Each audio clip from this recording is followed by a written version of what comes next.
আলহামদুলিল্লাহ ওয়াহদা ওয়াসসালাতু ওয়াসসালামু আলা মান লা নাবিয়্যা বাদা। আবু হুরায়রা রাদিয়াল্লাহু তাআলা আনহু বলেন, রাসূল সাল্লাল্লাহু আলাইহি সাল্লাম বলেছেন, মান লাম ইয়াসাল্লিল্লাহ ইয়াগদাব আলাইহি, যে ব্যক্তি আল্লাহকে কিছু বলে না আল্লাহ তার উপর অসন্তুষ্ট হন। এই কথা রাসূল সাল্লাল্লাহু আলাইহি সাল্লাম বলেন। আবু হুরায়রা রাদিয়াল্লাহু তাআলা আনহু বলেন, রাসূল সাল্লাল্লাহু আলাইহি ওয়াসাল্লাম বলেছেন, মান সাররাহু ইস্তাজিবাল্লাহু ফিস সাদায়েদল করাবে ফাল ইকসরু দুআ ফির রাখায়ে। কেউ চায়, যদি কেউ চায় যে আমি যখন বিপদে পড়ব তখন আল্লাহ যেন আমার কথা শোনেন, এইটা যে চায় সে যেন ভালো অবস্থায় বেশি বেশি দোয়া করে। বোঝা গেল না কথা? কেউ বিপদে পড়েছে তখনও বলছে আল্লাহ তুমি আমার কথাটা এখনই শোনো। তো যে এইভাবে বলে এখনই শোনো, তার জন্য উচিত হলো ভালো সময়ে বেশি বেশি বলা। ভালো সময়ে সারা রাত ঘুমিয়ে থেকে হবে না, ভালো সময়ে আনন্দ ফুর্তি করে সময় কাটানো হবে না, ভালো সময়ে টিভি চালু করে দিয়ে সারা রাত চলবে, আমি এভাবে ঘুমাবো গল্প করবো, এটা হবে না। ভালো সময়ে বেশি বেশি বললে আল্লাহ কবুল করবেন, এই কথাই ঠিক। সম্মানিত মসজিদের মুসল্লি, আল্লাহর রাসূল যা বলেন।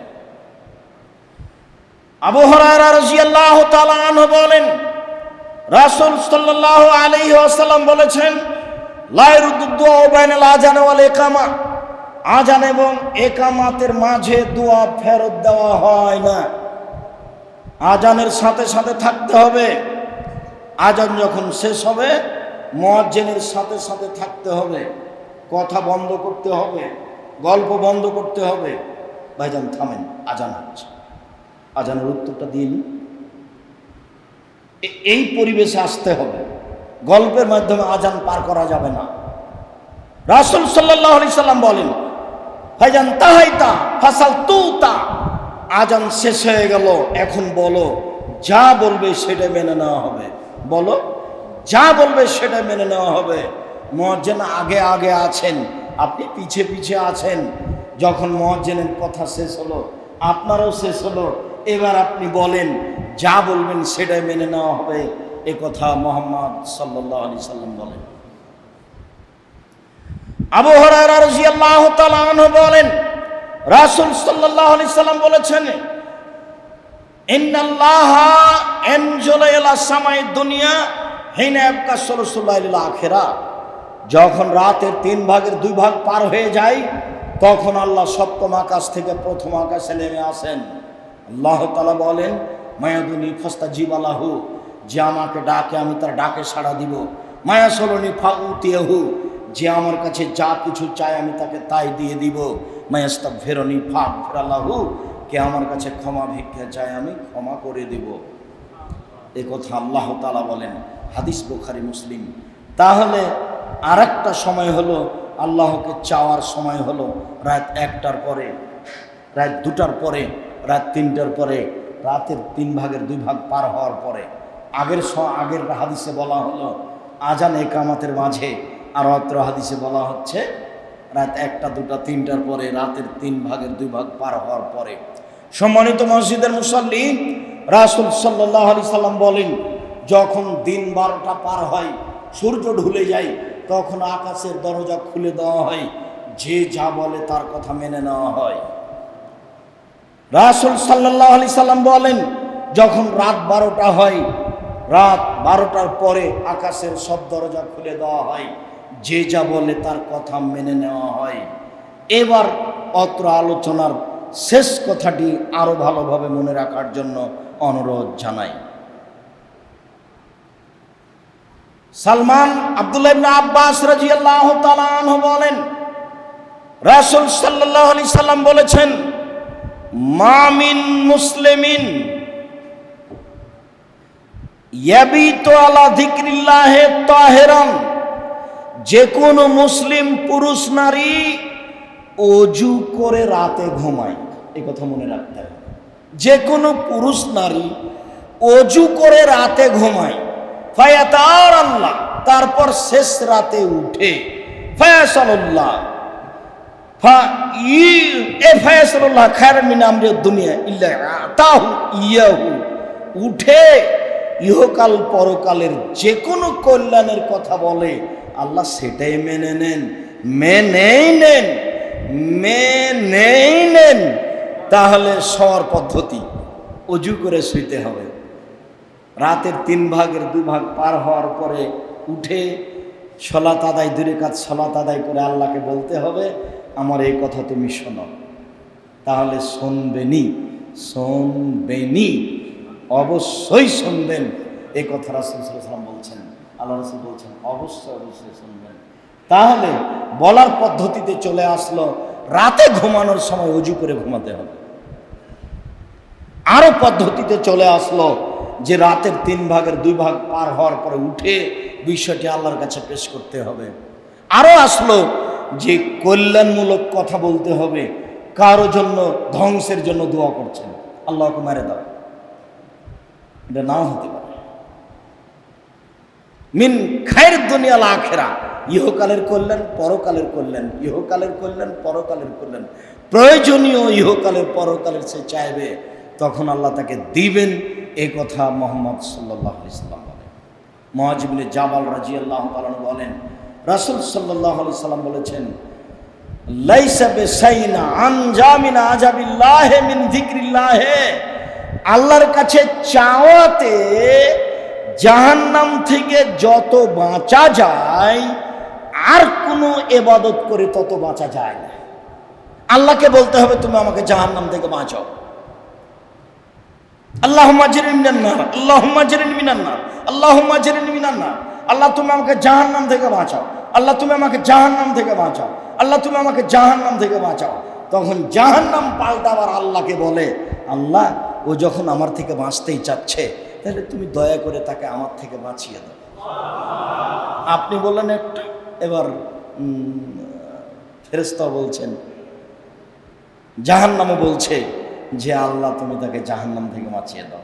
জাহান্নাম আপনার পক্ষে কথা বলছে। এই কথা রাসূল সাল্লাল্লাহু আলাইহি ওয়াসাল্লাম। আবু হুরায়রা রাদিয়াল্লাহু তাআলা আনহু বলেন রাসূল সাল্লাল্লাহু আলাইহি ওয়াসাল্লাম বলেছেন দাওয়াতুল মার'i লিআখিহি বিজাহরিল গায়বে মুস্তাজাবাতুন। মানুষ যখন মানুষের অন্তরাল দূর থেকে দোয়া করে তখন এই দোয়া কবুল হয়। মানুষ যখন মানুষের জন্য দোয়া করে, আপনি যখন আমার অবর্তমানে দোয়া করেন তখন আপনার দোয়াটা কবুল হয়। রাসূল সাল্লাল্লাহু আলাইহি ওয়াসাল্লাম বলছেন ইনদা রাসিহি মালাকুন মুআক্কাল। আপনি যখন দোয়া করেন তখন আপনার মাথার পাশে একজন ফেরেশতা থাকেন। কুল্লামা দাআ লিআখিহি বিখাইরিন, যতবার আপনি বলেন আল্লাহ তুমি জামিয়া সালাফে কবুল করো, আল্লাহ তুমি আব্দুর রাজ্জাক বিন ইউসুফকে দীর্ঘজীবী করো, কাজগুলো তার হাতে পূর্ণ করে দাও, এরকম যখন আপনি কথা বলেন তখন আপনার মাথার পাশে একজন ফেরেশতা থাকেন। ফেরেশতা তখন বলেন যে আমিন আলাকা বিমিসলিন, আপনি যেটা বললেন আল্লাহ তুমি এটা কবুল করো, আর আপনি যা বললেন আপনার জন্য তাই, আপনি যে তার জন্য বললেন এবার আপনার জন্য তাই। আপনি মানুষ হিসাবে আব্দুর রাজ্জাক সাহেবের যে দোয়া করলেন, আর আমি ফেরেশতা বলছি আল্লাহ তুমি এই লোকটা যে আব্দুর রাজ্জাক সাহেবের জন্য দোয়া করলেন তুমি এই লোকটারও দাবি দেওয়া পূর্ণ করে দাও। আপনি মানুষ হিসাবে বললেন, এবার আপনার পক্ষে কে বলছেন? ফেরেশতা বলছেন। হাদিস তো বুখারী মুসলিম। দল করার কারণে তো আপনি তার জন্য দোয়া করতে পারবেন না। দল সংগঠন যদি আপনার করা অভ্যাস থাকে তাহলে আপনি কারোর জন্য দোয়া করতে পারবেন না, তখন আপনি সংকীর্ণতার মধ্যে ঢুকে গেছেন। বদনাম না করলে আপনার দিনই কাটে না, আপনি দোয়া করবেন কি? দল হোক, মাযহাব হোক, সংগঠন হোক, যেটাই হোক না কেন, যখন আপনি ঢুকে গেছেন তখন আপনার জেহেন আর খালি নাই, একবারে পরিষ্কার হয়ে নেই। তখন আপনার ভিতরে সংকীর্ণতা এসেছে, তখন আপনারটা শুধু সুবিধা আর একটার জন্য অসুবিধা, তখন আপনি আর দোয়া করতে পারবেন না। এইখানে থাকা খুব কঠিন। তাহলে তো ফেরেশতা আপনার জন্য দোয়া করবেন, যার জন্য আপনার মস্তিষ্ককে দল সংগঠন থেকে একবারে পরিষ্কার রাখতে হবে। তাহলে আপনি কারোর জন্য দোয়া করতে পারবেন, সেটা কবুল হবে। আবু হুরায়রা রাদিয়াল্লাহু তাআলা আনহু বলেন রাসূল সাল্লাল্লাহু আলাইহি সাল্লাম বলেছেন, লা তাদুল আনফুসাকুম আলা আওলাদিকুম আলা আমওয়ালিকুম, পৃথিবীর মানুষ তোমরা তোমাদের নিজের জন্য বদদুয়া করো না। পৃথিবীর মানুষ তোমরা তোমাদের ছেলে মেয়ের জন্য বদদুয়া করো না। পৃথিবীর মানুষ তোমরা তোমাদের অর্থ সম্পদের জন্য বদদুয়া করো না। বলো না, এত ঝামেলার মধ্যে বেঁচে থাকার চেয়ে না থাকাই ভালো, এভাবে বলো না। বলো না, এসব টাকা পয়সার ঝামেলা, সম্পদের ঝামেলা, এইসব সম্পদ না থাকাই ভালো, এভাবে বলবেন না। কখনো ছেলে মেয়ের জন্য বদদুয়া করবেন না, তুই আমাকে মারলি, তোর জন্য 3 দিন পার না হয় তোকে আল্লাহ ধ্বংস করবে, এই কথা আপনি বলবেন না। যদি ছেলে আপনাকে মেরেই থাকে, গালি দিয়ে থাকে, তাড়াহুড়া করে অজু করে ঘরে ঢুকেন। অজু করে ঘরে ঢুকে 2 রাকাত সালাত আদায় করে আল্লাহকে বলেন, আমি এরকম ছেলে চাইনি, তুমি আমাকে ছেলে ফিরিয়ে দাও। 2 চোখের পানি ঝরবে, আপনি বলবেন, ছেলে আমাকে ফিরিয়ে দাও, আমি এই ছেলে চাইনি। তখন ছেলে আবার দেখবেন 2 ঘন্টা, 1 ঘন্টা, 2-1 দিন পরে আপনার হাত পা ধরে বলবে, আব্বা ভুল হয়ে গেছে, আমাকে মাফ করে। তখন এই হবে আপনার সবচেয়ে প্রিয়, সুবিধা অসুবিধাই থাকবে, এইটা করতে হবে। পাল্টা আপনি বললেন, তোকে ত্যায্য পুত্র করলাম, জমি জায়গা দিব না, গাজীপুরে বাড়ি, 1 শতক জমির দাম অনেক, কি মনে করিস 1 শতকও দিব না, এই কথা বলতে হবে। আপনি যদি 100 বার বলেন তোকে ত্যায্য পুত্র করলাম, আজীবন বলেন আপনার কথার 5 পয়সা দাম নাই, আপনি মরলেই ছেলে জমি ভাগ করে নেবে, এই কথাই ঠিক। আর যদি ওই ছেলেকে জমি না দিয়ে মারা যান, তাহলে জাহান্নাম হবে, এই কথাও ঠিক, যার নাম হক নষ্ট। ছেলে ভালো আচরণ হবে, এটা তো আপনারও দাবি, জনগণের দাবি, আল্লাহ রাসূলের দাবি, আল্লাহরও ইচ্ছা তাই। এখন তাকদীর বশত হতে পারে, আপনি কখনো বদদুয়া করবেন না। ছেলে মেয়ের জন্য বদদুয়া করা ভয়াবহ। খুব ভালো মনে আছে, জুরাইজ একজন হাজার হাজার বছর আগেকার অতীব পরহেজগার মানুষ, তার গির্জা ঘরে ইবাদত করছিলেন। তার মা আসলেন, তার মা এসে ডাকলেন। জুরাইজ বলল, উসাল্লি উজিবুহা, আমার মা যে আমাকে ডাকলো, আমি তখন সালাত আদায় করছি, আমি সালাত আদায় করব না মায়ের ডাকে সাড়া দিব, আমি সালাত আদায় করব না মায়ের ডাকে সাড়া দিব, ভাবে দেরি হয়ে গেছে। তখন মায়ে বদ্ধ করে বলছে, আল্লাহুম্মা লা তুমি তো ততরে হো জুহাল মুমিসাত, আল্লাহ তুমি এই ছেলের মরণ দিও না যতক্ষণ পর্যন্ত পতিতালয়ের মহিলার মুখ না দেখেছে। এর মহিলা জনিত, নারী জনিত দুর্ঘটনা ছাড়া এই ছেলের জন্য মরণ না হয়। মায়ের কথা বলে চলে গেলেন। হাতাহাতে একজন মহিলা ফাতারাজুল্লাহু এসে জুরাইজকে বলল, আমি তোমার সাথে জেনা করতে চাই। বাবা জুরাইজ অস্বীকার করলো। ফাতাতির রাইয়া, মহিলা একজন রাখালের কাছে আসলো। ফাম কানাথু, রাখালকে জোর করে চেপে ধরলো, তার সাথে জেনা করলো। ফাওয়ালাদাত গোলামান, এতে তার একটা বাচ্চা হলো। বাচ্চা হলে বলল, হুয়া মিন জুরাইজ, এই সন্তানটি জুরাইজ। জুরাইজের জনগণ খেপে গেল। ফাতাহু, জনগণ আসলো। ফাকাসসারুহ, জনগণ এসে তার গির্জাঘরকে ভেঙে খান খান ধুলা ধুলা করে দিল। অনজালুহ, তাকে টেনে হেঁচড়ে রাস্তায় নামিয়ে দিল। সাব্বুহ, যার যা ইচ্ছা সে তাকে গালি দিল। হাদিস মুসলিম। এই সময়ে পরিস্থিতি বেগতিক দেখে জুরাইজ দাঁড়ালেন, অজু করলেন, 2 রাকাত সালাত আদায় করলেন। 2 রাকাত সালাত আদায় করে বললেন, আল্লাহ তুমি এর ব্যবস্থা করো। এই ছেলে বলো তো তুমি তোমার পিতাকে। তখন ছেলে বলছে, আবের রাই, আমার পিতা হচ্ছে রাখা। এই দুধের সন্তান যখন বলল যে আমার পিতা রাখাল, ফাতাহু, জনগণ আসলো, এসে বলল, নাবনি 100 টাকা বিদ্যা হবে। জুরাইজ, তোমার গির্জাঘরটা স্বর্ণ দিয়ে বানাতে চাই, আমাদের ভুল হয়ে গেছে। তুমি ঠিক, এ কথাই সত্য। মহিলা খারাপ, এ কথাই সত্য, আমাদের ভুল হয়ে গেছে। তোমার গির্জাঘরটা স্বর্ণ দিয়ে বানাতে চাই। জুরাইজ বললেন, জি না, ইল্লা বিত্তিন, আমার গির্জাঘর স্বর্ণ দিয়ে বানাতে হবে না, মাটি দিয়ে বানিয়ে দিতে হবে, যা ছিল তাই করে দিতে হবে। হাদিস মুসলিম। দেখেন উপদেশ বইয়ে আল্লাহ ভরসা আলোচনা, উপদেশ বই। জাতির যদি রাস্তাঘাট করে দিতে না পারি, জাতির যদি রাস্তাঘাট করে দিতে না পারি, স্কুল কলেজ করে দিতে না পারি, জাতিকে সঠিক ধর্ম দিতে পারবো ইনশাআল্লাহ। তাই মুখে কলমে মিডিয়াই জাতিকে সঠিক ধর্ম দেওয়ার জন্য জীবন বাজি রেখে চেষ্টা চালিয়ে যাচ্ছে। মুখে বলছি, মিডিয়া সামনে আছে, কলম আছে। আপনি সংকীর্ণতা করে যদি থাকেন, কৃপণতা করে যদি থাকেন, আমার কিছু করার নেই। এই ঘটনা পড়ার জন্য আপনি যাওয়ার সময় তো উপদেশ বইটা নেন। সলাতের আলোচনা সবাই লিখেছে, আমিও লিখেছি। সলাতের বইটা পড়ে দেখেন, আইনে রাসূল সাল্লাল্লাহু আলাইহি ওয়াসাল্লাম দোয়ার বইটা পড়ে দেখেন। এগুলো আপনার জন্য আমি করেছি। 24টা জায়গাতে হাত তুলে দোয়া করতে হবে সে কথা উল্লেখ করেছি। 35টা সহিহ হাদিস দেখিয়েছি হাত তুলে দোয়া করার জন্য। যে দোয়া চলবে সেটা উল্লেখ করেছি, যেটা চলবে না সেটা নাকচ করেছি। আপনি যদি না পড়েন তাহলে সেটা কেমনে হবে? আল্লাহুম্মা লাকা সুমতু ওয়া আলা রিজকিকা আফতারতু, এই দোয়া পড়ে আপনি ইফতার করছেন, অথচ এই দোয়া আমি 30 বছর হলো ছেড়েছি। তা আপনি করছেন কেন? আমি তো করি না। যখন মুয়াজ্জিন ইকামত দেয় তখন আগে আমরা আকামাল্লাহু আদামাহা বলতাম, এখন তো আকামাল্লাহু আদামাহা বলি না। যখন হাদিস দোয়া মুখস্থ করেছিলাম তখন কবরের পাশে গিয়ে বলতাম, আসসালামু আলাইকুম আহলাদ দিয়ারে মিনাল মুমিনিনা ওয়াল মুসলিমিনা ওয়াইনা ইনশাআল্লাহ, আসসালামু আলাইকুম আহলাদ দিয়ারে মিনাল মুমিনিনা ওয়াল মুসলিমিনা ওয়াইনা ইনশাআল্লাহ বিকুম লালাহিকুনা, আসসালামু আলাইকুম আহাদিরে মিনাল কুবুরে মিন আহলিল কুবুরে, আসসালামু আলাইকুম আহলাদ দিয়ার, আসসালামু আলাইকুম আহলাল কুবুর। যে দোয়াটা আগে আমরা বলতাম সেই দোয়াটা বলাতে অভ্যাসী ছিলাম।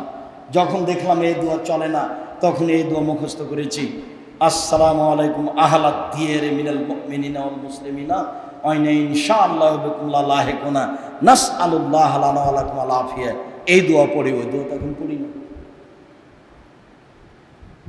সম্মানিত মসজিদের মুসাল্লি, কাজেই এগুলিকে মূল্যায়ন করার চেষ্টা করতে হবে। এবার চলেন দুয়ার পদ্ধতি। আব্দুল্লাহ ইবনে আব্বাস রাদিয়াল্লাহু তাআলা আনহু বলেন, রাসূল সাল্লাল্লাহু আলাইহি সাল্লাম বলেছেন, আল মাসআলাতু আয়ারফা ইয়াদাইহি হাজওয়া মানকিবাইহি, চাওয়া হলো তার হাত দুটি কাঁধ সামনাসামনি করো।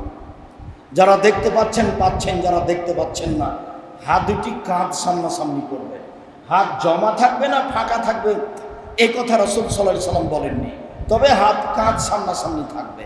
আর বলছেন অল ইবতিহাল আন তামুদ্দায়াদাইহি, হাত দুটাকে একবারে লম্বা করে বাড়িয়ে দেবে, হয় এইভাবে না হয় এইভাবে।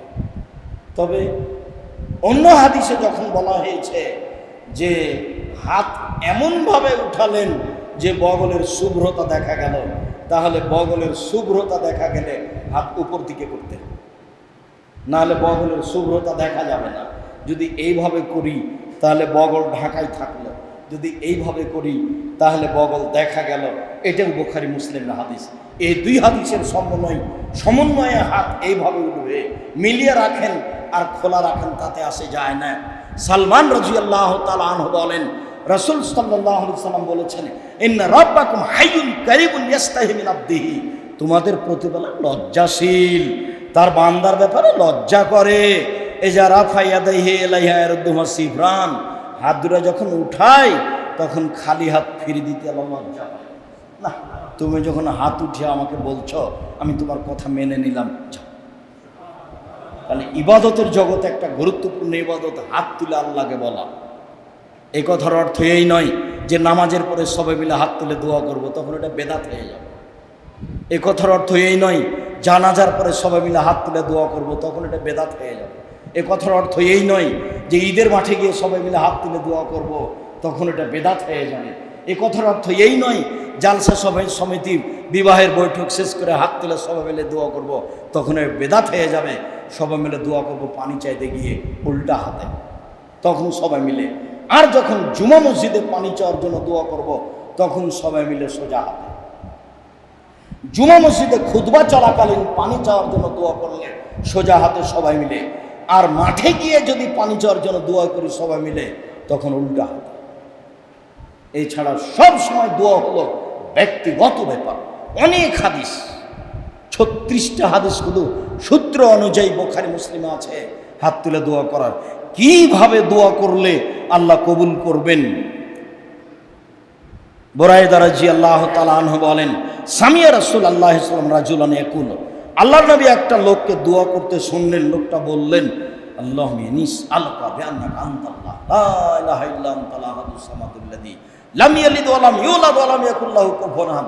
তোমার কাছে চাচ্ছি, এই জন্য তো তুমি আল্লাহ, এই জন্য তো তোমার কাছে চাচ্ছি।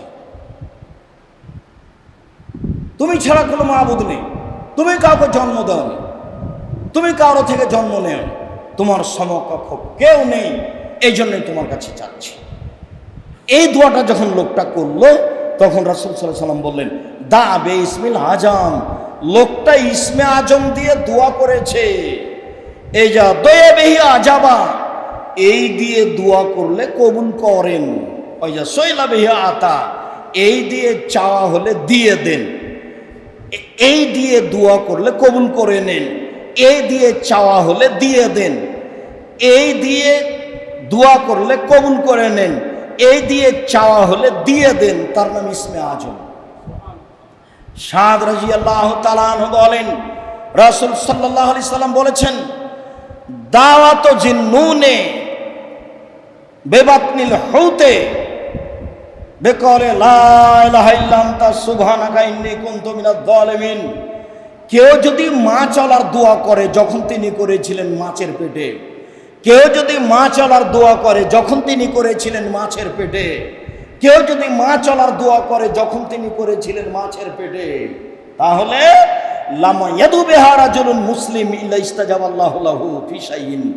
যে কোনো মুসলিম, যে কোনো পুরুষ, যে কোনো পুরুষ, যে কোনো নারী, যে কোনো বিষয়ে, যে কোনো পুরুষ, যে কোনো নারী, যে কোনো ব্যাপারে দোয়া করলে ইস্তাজাবাল্লাহু লাহু, আল্লাহ তার দোয়া কবুল করবেন।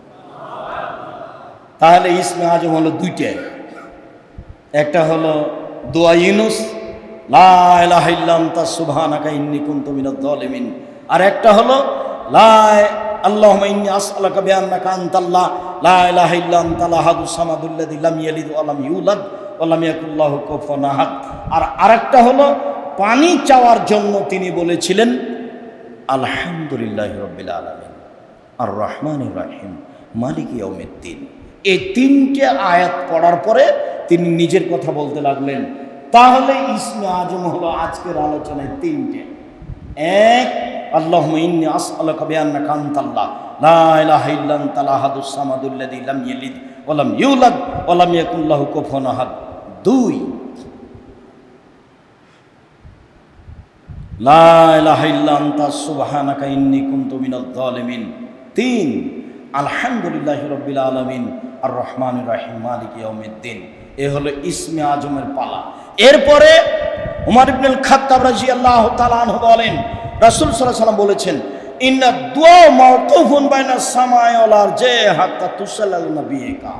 তুমি যতক্ষণ পর্যন্ত দরুদ পড়বা না ততক্ষণ পর্যন্ত তোমার দুয়ার কোনো কিছু ওপরে যাবে না, ঝুলন্ত আছে। আসমান এবং জমিনের মধ্যে ঝুলন্ত আছে। লা ইয়াসাদু মিনহু শাইউন, কিছুই যাবে না উপরে, এক বাক্য যাবে না যতক্ষণ পর্যন্ত তুমি দুরুদ না পড়েছ। তাহলে প্রথমে হলো ইসমে আজম, তারপরে হলো দুরুদে ইব্রাহিম, তারপরে হলো নিজের কথা। সম্মানিত মসজিদের মুসাল্লি, সম্মানিত মসজিদের মুসাল্লি, আজকে আপনাদের সামনে আমরা বিশেষ প্রার্থনা সম্পর্কে আলোচনা করছিলাম। বিশেষ প্রার্থনা সম্পর্কে আলোচনা করতে গিয়ে আমি আপনাদেরকে আন্তরিকভাবে অনুরোধ জানাই, সম্মানিত দিনী ভাই বোন, যারা মসজিদে এসেছেন কষ্ট করে, দূর দূরান্ত থেকে কষ্ট করে বসে আছেন রোদের দিনে, রোদের অবস্থায়, রোদের সময়, গরমের সময় অনেক কষ্ট পাচ্ছেন, এরপরেও কষ্ট সাময়িক। আপনাদের ভালোবাসাকে আমি স্বাগতম জানাই, জাযাকুমুল্লাহ খায়র। আব্দুর রাজ্জাক বিন ইউসুফকে আপনারা অনেক ভালোবাসেন, এই কথা আমি বিশ্বাস করি। আল্লাহ যেন এই ভালোবাসাকে আল্লাহ পরকালীন হিসেবে কবুল করেন, আল্লাহুম্মা আমিন। এই ভালোবাসা দিয়ে পরকাল পেতে চাই, ইহকালের কিছু পেতে চাই না, এটা আমি আপনাদের আন্তরিকভাবে দাবি জানাই। এবং আমি সাধারণ খাকসার মানুষ, আপনাদের জন্য দোয়া করি, আল্লাহ আপনাদের এই ভালোবাসাকে ঈমান হিসাবে কবুল করুন এবং পরকালের পাথর হিসাবে কবুল করুন। দূর দূরান্ত থেকে এসেছেন, জাযাকুমুল্লাহ খায়র। তারপরে বলি, আসলেই আল্লাহ চাইলে খুশি হন আর না চাইলে অসন্তুষ্ট হন, এ কথাই ঠিক। এটা আল্লাহর গতি, এটা আল্লাহর নীতি, এটা আল্লাহর স্বভাব, এটা সৃষ্টিকর্তার গতি, এটা তার নীতি, এটা তার স্বভাব। এই গতির তিনি সৃষ্টিকর্তা। আপনি চাইলে খুশি হবেন আর না চাইলে অসন্তুষ্ট হবেন। সাথে সাথে চাওয়া কাজটা তার কাছে সবচেয়ে প্রিয়, সাথে সাথে কান্নাকাটি করে চাওয়া কাজটি তার কাছে সবচেয়ে প্রিয় বলে আমরা অনুভব করলাম। সাথে সাথে চাইতে হবে কোন কোন সময়ে সেটা বুঝলাম, কি পদ্ধতিতে চাইতে হবে সেটাও বুঝলাম, পদ্ধতিতে হাত উঠানো বুঝলাম। অত্র বিবরণগুলি আপনার সামনে পুনরায় পেশ করে বিষয়টি ভালোভাবে স্মরণ করাতে চাচ্ছি। এরপরে বলতে চাচ্ছি, সম্মানিত দিনী ভাই বোন, আপনাদের জন্য আমি সবসময় যেটা বলে থাকি সেটা হলো এই যে 4টা জিনিস জীবনে মনে রাখবেন। তার 1 নম্বর হলো 5 ওয়াক্ত সালাত, যার নাম উপদেশ আমি আব্দুর রাজ্জাক বিন ইউসুফ দিয়ে থাকি, যার সাথে কোনো আপোষ নেই। 2, হালাল রুজি, খবরদার 1 জমি 2 বার বিক্রি করবেন না। 3, কোরআন তেলাওয়াত করতে অভ্যাসী হবেন যে কোনো মূল্যে, অন্তত সূরা ইখলাস। 4, 2 জন যেখানে বসে আছে সেখানে বসবেন না, যার নাম আড্ডা পিটা। কোনো সময় 5 মিনিট 2 মিনিট কোনো জায়গাতে বেঞ্চে বসে সময় কাটাবেন না। গেছেন দোকানে, কাজ শেষ, চলে আসেন, আপনার অজান্তে কখন কোন বাক্য ফেলে বলে ফেলেছেন, মুখ দিয়ে বের হয়ে গেছে, এটার জন্য জাহান্নাম হয়ে যাবে ঘোষণা। পুরো জীবনের নেকি একদিকে, 1 বাক্য একদিকে, পরকাল হারিয়ে যাবে। কাজেই জরুরি প্রয়োজন ছাড়া কোথাও বসে আপনি সময় কাটাবেন না। তারপরে যেটা বলে থাকি, আমার মনে বড় সাধ, আমি মুখে কলমে মিডিয়াই জাতিকে ফাঁকি দিই, এই কথাই ঠিক। জাতি যেন সঠিকভাবে কোরআন হাদিস শিখতে পারে, বুঝতে পারে, যার জন্য জীবন বাজি রেখে মিশন চালিয়ে যাচ্ছি। আমার মনে বড় সাধ, আমি এই দেশের মাটিতে উন্নত মানের প্রতিষ্ঠান গড়বই ইনশাআল্লাহ, যেখানে ছেলে মেয়ে বাংলা, ইংরেজি, আরবি উন্নত মানের শিক্ষা অর্জন করে জাতির অন্যায়ের বিরুদ্ধে লড়বে। মুখলাফে তেঘরা বিরল দিনাজপুর মর্মে আমি আপনাদেরকে আন্তরিকভাবে এই জামিয়া সালাফিয়ার জন্য দোয়া করার অনুরোধ জানিয়ে অবস্থা জানাচ্ছি। জামিয়া সালাফিয়া রূপগঞ্জ, নারায়ণগঞ্জ, ঢাকা। আলহামদুলিল্লাহ, মহিলা শাখা 21 বিঘা জমির উপরে, পুরুষ শাখা প্রায় 51 বিঘা জমির উপরে। দেশে সবচেয়ে বড় জায়গা অবস্থান করে জামিয়া সালাফিয়া। হাঁটাবো বীরহাটাবো রূপগঞ্জ, নারায়ণগঞ্জ, ঢাকা, যেটা আপনার বাড়ির পাশে। এখানে একটা মসজিদ নির্মাণের কাজ শুরু হয়েছে। 33 শতকের বিঘায় 6 বিঘা জমির ওপরে, 200 শতক জমির উপরে পাইলিংয়ের কাজ চলছে। সাথে সাথে আপনার জামিয়া সালাফিয়া ডাঙ্গিপাড়া পাবা রাজশাহীর মসজিদটি প্রায় 4 তলা, শেষের দিকে 90 শতক জমির উপরে, যেখানে 3000 মানুষ একসাথে সালাত আদায় করতে পারে, আর এটাতে 10,000 মানুষ একসাথে সালাত আদায় করতে পারবে ইনশাআল্লাহ। এই পরিধিতে কাজ চলছে। প্রায় ছেলে মেয়ে 5000 মতো পড়াশোনা করে, শিক্ষক শিক্ষিকা প্রায় 300 জন, যাদের প্রতি মাসে বেতন লাগে 32 লক্ষ। এমনিতেই সব প্রতিষ্ঠানে নির্মাণের কাজ চলছে, বিকালের খরচ বোঝা যায়। 3 মিস্ত্রি, রাজমিস্ত্রি, অনেক মিস্ত্রি মিলে। মর্মে যেটার ব্যাপারে আমি আপনার কাছে জোরালো দাবি জানিয়েছি, আজকের মসজিদের মুসল্লিরা আমাকে ডেকে নিয়ে আসুক জামিয়া সালাফিয়ার সুবিধার জন্য, সেই কথাটা পরে। আমার যেটা কথা সেটা আপনি আমার দিনী ভাই বোন হিসেবে রক্ষা করবেন, সেটা হলো এই, আল্লাহ তুমি জামিয়া সালাফে কবুল করো, এ আমার দাবি আপনি রক্ষা করবেন। যদি আপনার ভিতরে সংকীর্ণতা থাকে এই কথার উত্তর দিতে, তাহলে জবাব আমাকে দিতে হবে না, জবাব আপনাকে দিতে হবে। আল্লাহে আল্লাহর কসম, আল্লাহে আল্লাহর কসম, আল্লাহে আল্লাহর কসম, আমি আব্দুর রাজ্জাক বিন ইউসুফ জামিয়া সালাফের সার্বিক কাজে সরিষার সম পরিমাণ আমার ব্যক্তিগত স্বার্থ আছে, এই কথা আমার মনে বলে না। আপনাদের জামিয়া সালাফে অ্যাকশন দেখালে আমি তার টাকা দিয়ে দিই, আমার কোনো স্বার্থ নাই। জাতির উদ্দেশ্যেই জীবন বাজি রেখে চেষ্টা চালিয়ে যাচ্ছি। মর্মে আমি অনুরোধ জানাচ্ছি, একটু দোয়া করবেন, আল্লাহ তুমি জামিয়া সালাফে কবুল করো। সাথে সাথে আজকের মসজিদের দায়িত্বশীলেরা আপনাদের কাছে জামিয়া সালাফের সহযোগিতার ব্যাপারে বলবে। আমি আপনাকে এই কথা বলি, আপনি দিলেও জামিয়া সালাফে গড়বে, না দিলেও জামিয়া সালাফে গড়বে, কিন্তু আপনার 10টা টাকা ছাড়া, 10,000 10 লক্ষ টাকা ছাড়া জামিয়া সালাফে গড়ে যাক, এটা আমি চাই না। দিলেও গড়বে, না দিলেও গড়বে। 51 বিঘা জমি কিনা হয়েছে ছেলে শাখায়, প্রায় অংশ 21 বিঘা মেয়ে শাখায়, এগুলো প্রায় অংশ কিনা। তো আপনি তো টাকা দেননি, তো গাজীপুরের কেউ দিয়েছে, তো হয়ে তো গেছে, তাহলে সবই কাজ হয়ে যাবে। আপনি ফাঁকে পড়েন, এটা আমি চাই না। আমি আব্দুর রাজ্জাক বিন ইউসুফ এরকম কথা কিছু বলতে চাই না, তবে বলতে চাই, জামিয়া সালাফের উপরে যার ভালোবাসা আছে, 10টা টাকা দান আছে, সে বিচারের মাঠে জান্নাত পাবে ইনশাআল্লাহ।